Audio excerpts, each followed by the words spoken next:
રાજકોટમાં છેલ્લા કેટલાક દિવસોથી ઠંડીમાં વધારો થતા રોગચાળો વકરી રહ્યો છે, જેમાં શરદી ઉધરસના કેસોમાં વધારો સતત યથાવત છે.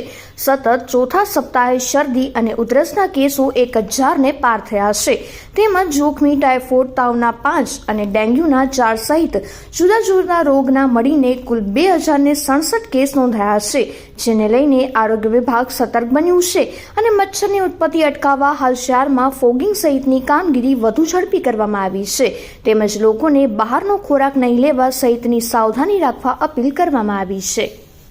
જે ગત સપ્તાહે રાજકોટ મહાનગરપાલિકાના વિવિધ આરોગ્ય કેન્દ્ર ઉપરાંત જોવા જઈએ તો પીડીયુ પેકેજ ખાતે જે IHIP જે છે એના રોગચાળાના આંકડા જે દર સપ્તાહે ડિક્લેર કરે છે મુજબ જોવા જઈએ તો મેલેરિયા અને ચિકનગુનિયાના 1 કેસ અને ડેન્ગ્યુના 4 કેસ છે નોંધાવા પામ્યા છે. આ ઉપરાંત શરદી ઉધરસના 1032 જેટલા કેસ અને સામાન્ય તાવના જે છે 838 કેસ, 186 જેટલા કેસ ઝાડા ઉલટીના નોંધાયેલા છે, જ્યારે 5 ટાઇફોઇડના કેસ છે નોંધાયેલા છે. આ ઉપરાંત અન્ય કોલેરા, મરડો કે કમળાના કોઈ પણ કેસ છે નોંધાયેલા નથી. જે ખાસ કરીને વાત કરીએ તો હાલમાં જે છે ઠંડીનો પારો છે એ ગગડી રહ્યો છે.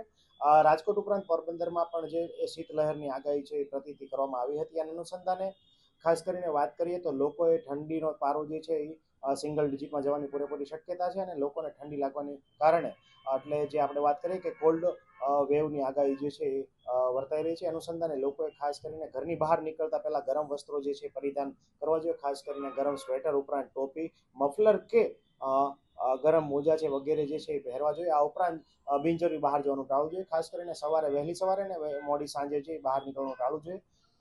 વયોવૃદ્ધ ઉપરાંત જોવા જઈએ સિનિયર સિટીઝન અને બાળકો ઉપરાંત સગર્ભા બહેનો કે જેને ઘણા લાંબા સમયથી કોઈ બીમારી હોય, એવા કેન્સરના દર્દી હોય કે બીપી ડાયાબિટીસના દર્દી હોય, એમને સ્ટ્રેનિયસ એટલે કે ખૂબ જ પડતી વિગ્રસ એક્સરસાઇઝ કરવાનું ટાળવું જોઈએ. આ ઉપરાંત જે છે અત્યારે હાઈ કેલરીવાળો ખોરાક છે આરોગ્ય ખૂબ જ હિતાવહ છે, એટલે કે તમને જેમાંથી શક્તિ વધારે મળે એવો ખોરાક લેવો જોઈએ. હાલ બહારના ઠંડા પીણાને બદલે ઘરે બનેલા ગરમ અને તાજા પીણા જે છે એનું સેવન કરવું જોઈએ. આ ઉપરાંત જોવા જઈએ તો ઋતુગત ફળોમાં વિટામિન સી યુક્ત ખોરાક જે છે એ લેવો જોઈએ. આ ઉપરાંત વિટામિન સી મળે એવો અત્યારના જે ઋતુગત ફળોનું સેવન પણ કરવું હિતાવહ છે. પણ ઠંડુ પાણીની બદલે નવશેકો અથવા ગોળાનું પાણી જે છે પીવું ખૂબ જ હિતાવહ છે. આ ઉપરાંત જોવા જઈએ તો લોકોએ જે છે ઘરે બનેલો તાજો સાત્વિક ખોરાક જ ખાવો જોઈએ.